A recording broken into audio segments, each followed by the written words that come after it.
ఈ సినిమా ఒక 2 years back, ఒక 1.5 ఇయర్ బ్యాక్ అనుకుంటా. వాసు నాకు ఒకరోజు కథ చెప్పాడు. ఎందుకంటే వాసు చేసే ఏ సినిమా అయినా ఫస్ట్ కథ నేనే వింటుంటాను. ఎందుకంటే ఇద్దరం ఒక రూమ్లోంచే స్టార్ట్ అయింది లైఫ్. వాసు ఏంటంటే మధ్య ఎందుకంటే తనకి స్టోరీ సెన్స్ మీద, అందులో ఉండే ఎంటర్టైన్మెంట్, ఎడిటింగ్ అన్నిటి మీద గ్రిప్. ఎందుకంటే ఒకరోజు మ్యూజిక్ డైరెక్టర్ రాకపోయినా ఆయన మ్యూజిక్ చేసేయగలడు. ఓ రోజు డైరెక్టర్ ఏమన్నా సిక్ అయినా ఆ రోజు డైరెక్షన్ చేసేయగలడు.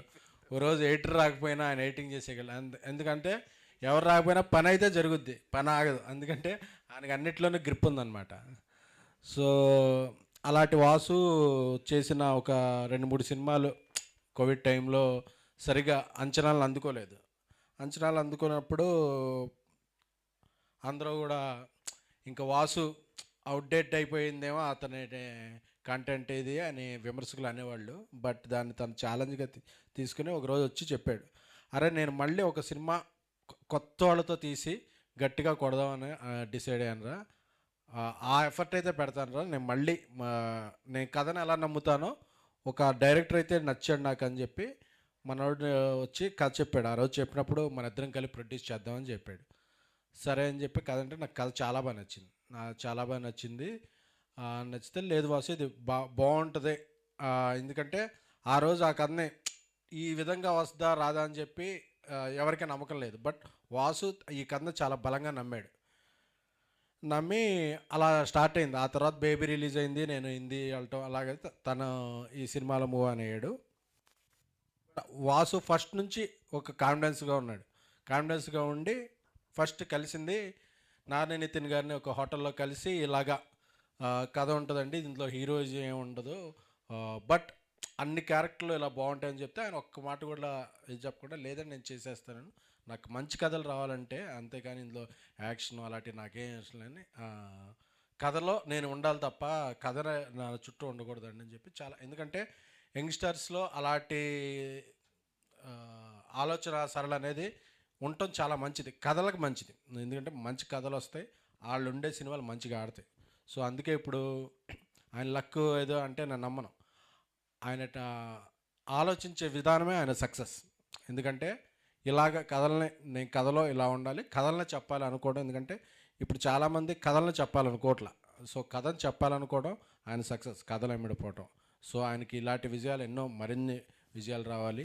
సో ఇక ఈ కథకి మంచి ఒక ముగ్గురు ట్రయో వాళ్ళ మధ్య ఉండే బ్రొమాన్సే ఈ సినిమా. సో బ్రొమాన్స్ అన్నా అండి, మీరు నవ్వుతుంది అంటే మీరు ఆటగాడు కాబట్టి అది రొమాన్స్లో అనిపించచ్చు, కెమిస్ట్రీ. అది అంకిత్, కసిరెడ్డి ముగ్గురు వాళ్ళ టైమింగ్ బాగా కుదిరింది. సో వాళ్ళు టైంకి సెట్కి వచ్చారో లేదు తెలియదు, కానీ టైమింగ్ అయితే మాత్రం బాగా కుదిరింది. సో అది ఈరోజు తెర మీద చూస్తున్నాం. ఇప్పుడు జనాలు అందరూ గట్టిగా నవ్వుతున్నారు అంటే ఈ మధ్యకాలంలో జనాలు నవ్వటం మానేశారు థియేటర్కి వచ్చి. ఎందుకంటే లార్జ్ దెన్ లైఫ్ సినిమాలు అయిపోయినాయి, చాలా అయిపోయినాయి. సో అందరు నవ్వుతున్నారంటే కారణం దానికి ఆ కెమిస్ట్రీ బాగా కుదిరింది. దానికి అంజీ గారు గీతార్ట్స్లో ఒక సినిమా, వన్యవాసి గారి దగ్గర ఒక సినిమా చేస్తే అది 2-3 సినిమాలు చేసే లెక్కే. కాబట్టి ఇది మీ మొదటి సినిమా అలా అయినప్పటికీ మీకు 2-3 సినిమాల అనుభవం వచ్చింది కాబట్టి సో ఆ టైమింగ్ అంతా కనిపించింది. సో అలాగే మీ రామ్ మిరియాల గారు, అజయ్ అరసాడ మ్యూజిక్ కూడా చాలా హెల్ప్ అయింది. అలాగే డిఓపి గారు ఆయన వాసు గారి సజెషన్తోనూ, మరి ఆయన ఏ ఫ్రేమ్ ఎలా ఉండాలి, యాంగిల్ ఎలా ఉండాలో కూడా ఆయనకు బాగా పట్టుంది కాబట్టి సో అంతా బాగా ఇదైంది. బట్ ఇంక చెప్పాలంటే ఎడిటర్ పవన్ కళ్యాణ్ గారు, ఎడిటర్ పవన్ కళ్యాణ్ గారు ఇప్పుడు ఆ పేరు ఎక్కడున్నా ఒక వైబ్రేషన్ అనుకోండి. సో అదే ఇప్పుడు నైన్ సర్కా గారికి కూడా ఒక మంచి విజయం సాధించింది. ఎంత ఇదంటే ట్యాంక్ స్పీడ్లో రావాలన్నా ఇంకో బిజీ అయిపోయారు అంత, అంటే హ్యాపీ. సో అలాగా ఇప్పుడు ఇంకా అందరు ఆర్టిస్టులు, కసిరెడ్డి గారు కూడా మొన్నటి వరకు స్టేజ్ మీద ఉండేవాళ్ళు ఇప్పుడు వాయిస్లో కనిపిస్తున్నారు. సో అందరూ ఒక విజయం, అందరికీ అంత సక్సెస్ అవుద్ది. అరవింద్ గారు కూడా ఇంకా నేను లేకపోయినా సినిమా మాట్లాడుతుందిరా మీరే చేసేయండి అని చెప్తున్నారు. సో అలాగే తొలి విజయం సాధించిన ఇంకో ప్రొడ్యూసర్ విజయ్ గారు, అందరూ అంటే ఒక హెల్తీ అట్మాస్ఫియర్ ఉంది. అంటే ఒక సక్సెస్ అనేది ఎంత ఇది వస్తుందంటే మొన్నటి వరకు మాట్లాడుకున్నాను మలయాళంలో ఒకే నెలలో ప్రేమలో వచ్చింది, మంజుమల బాయ్స్ వచ్చింది, అరే తెలుగులో రావట్లేదు ఏంటని సోషల్ మీడియాలో కీబోర్డ్ కొట్టేసుకున్న వాళ్ళందరికీ మనకి వచ్చి రోజులు వచ్చాయి బాయ్. మొన్న కమిటీ కుర్రోళ్ళు వచ్చింది, ఇప్పుడు ఆయి వచ్చింది.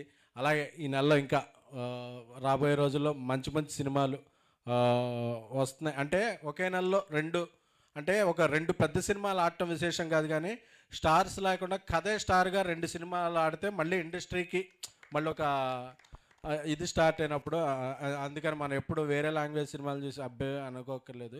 సో టాలెంట్ మన దగ్గర చాలా ఉంది.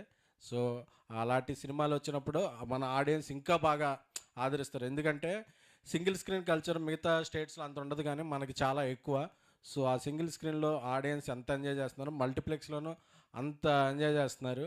సో ఈ సినిమాలో ఉన్న ఎన్నో సన్నివేశాలు బన్నీవాసి గారు, మన అంజీ గారి నిజ జీవితంలో జరిగిన సన్నివేశాలే. సో అందుకనే అంత బాగా తెరకెక్కినాయి. ముఖ్యంగా ఆటగాడే ట్రాక్ చూస్తుంటే నాకు పాత రోజులు గుర్తొచ్చినాయి. ఒక ఫ్లాఫీలో 6 ఫొటోస్ పట్టించడానికి ఎంత కష్టపడేవాళ్ళం అప్పుడు ఆ రోజుల్లో. అసలు ఆ కష్టాలన్నీ గుర్తొచ్చినాయి. ఇంకొక 10 రూపాయలు ఇస్తాను 7వ ఫోటో ఎక్కించరా అన్న, లేదు సార్ స్పేస్ అనేవాడు. ఆ రోజుల్లో స్పేస్ కష్టాలు అలా ఉండేవి. సో ఆ సినిమా చూస్తుంటే ఆ రోజులన్నీ గుర్తొచ్చినాయి. అలాగే ఇంటర్వెల్ ముందు ఆ అమ్మాయి సర్వే దగ్గరికి వెళ్ళి అందరూ ఒకేసారి వెళ్ళి దొరికిపోతారు. ఇలాంటివి చాలా అసలు గుర్తొచ్చిందిరా. దొరికిపోయినప్పుడు ఏం గుర్తొచ్చింది? అది అది చెప్పచ్చా మరి లైవ్లో వెళ్తుందంటే మరి 2008, 9, 7 ఏదో సీక్వెన్స్ గుర్తుంది, కానీ సీక్వెల్ గుర్తులేదు. అటువంటి అన్నీ అందరి జీవితాల్లో మనందరి జీవితాల్లో కూడా జరిగే సన్నివేశాలే. ఏం బ్రో కదా, అదే తమ్ముడు టైం ఫాలో అవుతాడు. సో ఎప్పుడు దొరికిపోలేదంట. బట్ దొరక్కపోవటం కాదు, దొరికిన మేనేజ్ చేయడం ఇంపార్టెంట్. సో అది చాలామందికి నువ్వు ఒక మంచి ఇన్స్పిరేషన్ ఇచ్చావు. సో అది సో అందరం ఇలా ఈరోజు సక్సెస్ మీట్ ఇంత ఆనందంగా ఉందంటే అది నిజమైన సక్సెస్. లేకపోతే సక్సెస్ మీట్ పెట్టినా మన ఫేసులు సీరియస్గా ఉంటాయి, మీ ఫేసులు సీరియస్గా ఉంటాయి, అందరం నవ్వుకుంటున్నాం అంటే ఇది నిజమైన సక్సెస్. ఎందుకంటే సక్సెస్ మీట్ పెట్టడం కామన్ కదా, సినిమా ఎలా ఉన్నా సక్సెస్ మీట్ పెట్టాలి, థ్యాంక్ యూ మీట్ పెట్టాలి. బట్ అసలు సక్సెస్ ఏంటి, అసలు థ్యాంక్ యూ ఏంటి అన్నది ఎందుకంటే ఎలక్షన్స్లో బూత్ టాక్ ఇంపార్టెంట్, సినిమా కలెక్షన్స్కి మౌత్ టాక్ ఇంపార్టెంట్. మనకి పోలింగ్ బూత్. సో ఈ సినిమాకి అన్నీ కుదిరినాయి కాబట్టి ఇంత సక్సెస్ అయింది. ఎందుకంటే రెండో వారం అంటే జనరల్గా ఫస్ట్ వారం ఇది పెద్ద విషయం. సో హాయ్ అనే సినిమా అంతమంది జీవితాల్లో ఎంతో హాయిని తెచ్చింది. సో ఈ విజయాలు ఈ టీంలో అందరికీ కంటిన్యూ అవ్వాలి.